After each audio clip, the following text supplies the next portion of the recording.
Thank you all so much for stopping by today. So I am out in the garden and the smell of the basil is absolutely amazing. It's very fragrant out here.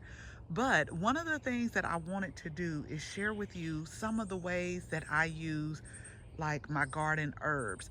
Now, you know that since we've gotten here, we have a specific place for like herbs and edible flowers.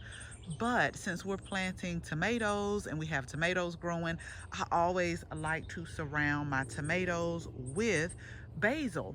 And so this is the Culinary blend basil, which has really been amazing so far. So it is a blend of 3 types of basil. It comes in a pelleted seed. So you get the lettuce leaf basil that looks a little bit like this. Y'all see how big it is? So you get that. You get your regular Genovese basil, and then you also get the purple basil right here. But I'm noticing that they're growing so fast and they want to try to create flowers, which I don't like them to do, because sometimes that can alter the taste. And I have been pinching back and pinching off. So what I'm going to do today is I am going to use some of this basil and make a basil vinegar. Now I'm still going to put some other herbs in there, but the primary focus is going to be the basil, or the primary flavor is. And I really want to focus on getting some of this purple basil right here so that it can give this really pretty pink color. So let's go ahead and let's get started. Okay, so here are a couple of tips that I like to do when I harvest any type of herb.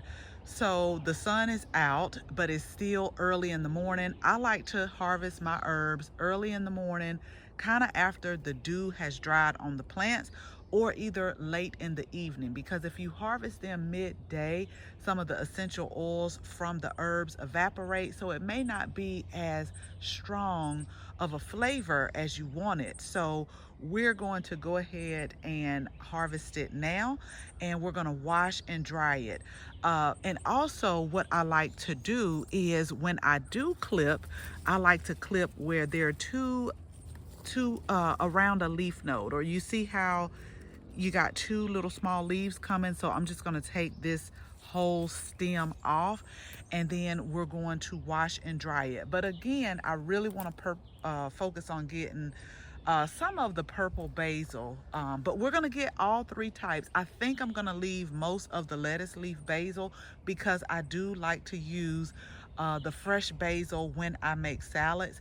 So we'll use some of that. And then you can make compound butters with this, y'all. And you know my all-time favorite is making pesto, which we will get around to doing that.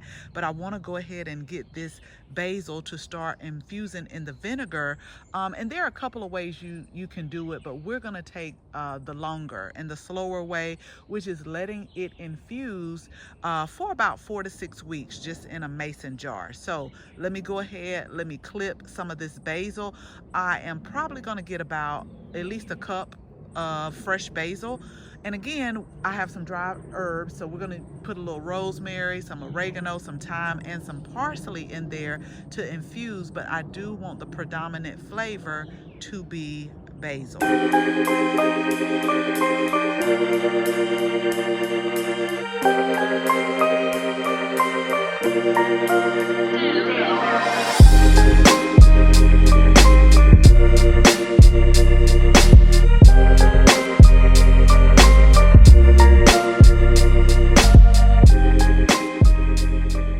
So this is what we're harvesting for the vinegar, and I think this is way more than enough of what we need. So I'm going to go in and wash it really good and pat it dry to where it is nice and dry, because sometimes when water is still on there, it can make your vinegar a little bit cloudy. But this is the thing, y'all, as I'm looking at this, and I think this is a great amount for some vinegar. I am definitely not today, but probably this weekend, I am going to come and do another big chop and make some more, make some pesto. And so we'll use some fresh, and then we'll freeze some because I freeze them in ice cubes. and then put them like in a Ziploc bag, because this is truly a lot of basil. And I was just saying today that I wouldn't mind starting another round. And I know that that way it'll take us all throughout the cooler months or the winter months, because basil is a heat loving herb. And so once it gets cold, we won't be able to grow it anymore. Okay, so I do use a salad spinner to wash a lot of my herbs with. And so basically what I'm going to do is remove the basil leaves off of the stems, and then we will wash and spin them dry. But then I'm also gonna lay them out and kind of pat them dry as well, just to make sure we get all water, as much as we can, off.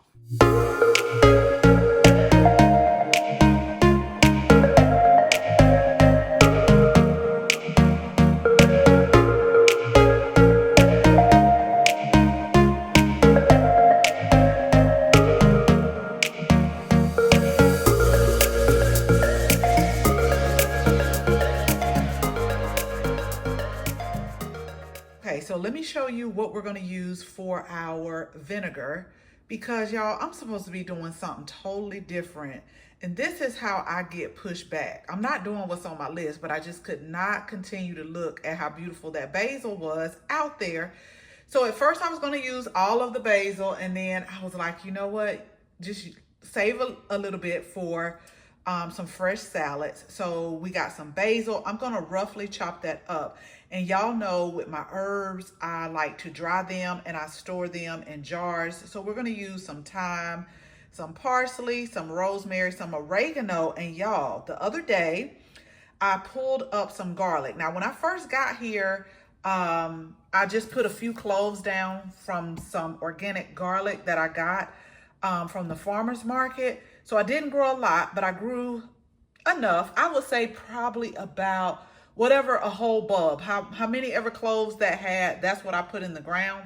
And I actually have it drying right now. I need to braid it, but I figured let me put a couple of cloves in here that we grew.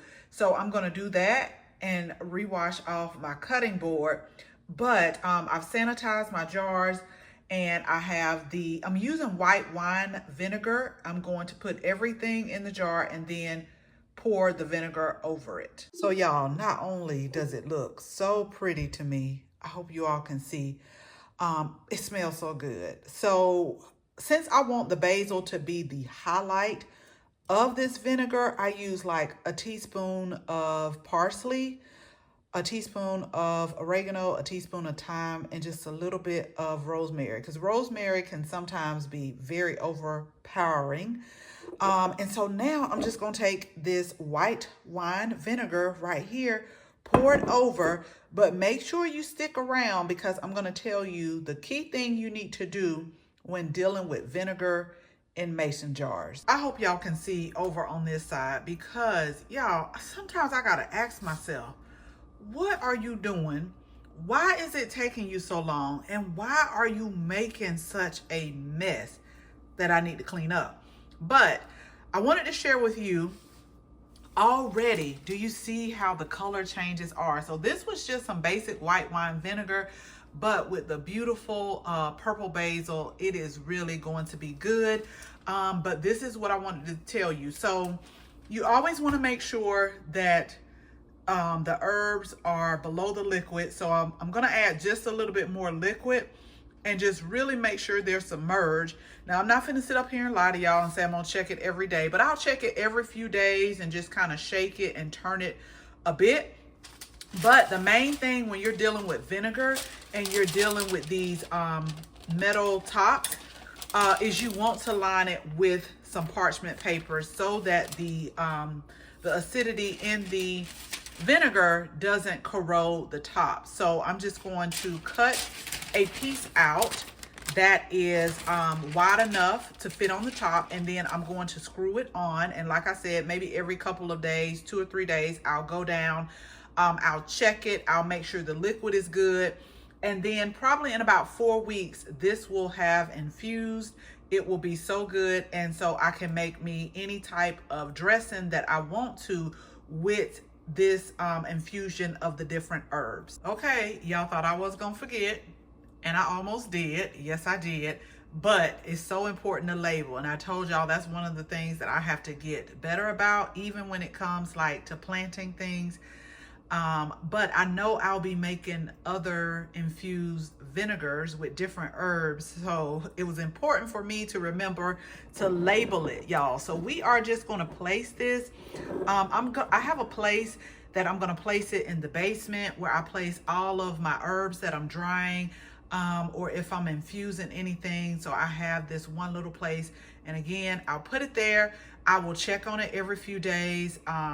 Make sure that it's enough liquid covering, and just kind of shake it a little bit, and then in about 4 weeks, that's why it's important to put the date on there, this will be ready, and I can make any type of, I'm probably going to make like vinaigrette because it's my favorite, but make different dressings, vinaigrettes, and you can also use it in a whole bunch of other things. So as always, thank you all so much for watching this video.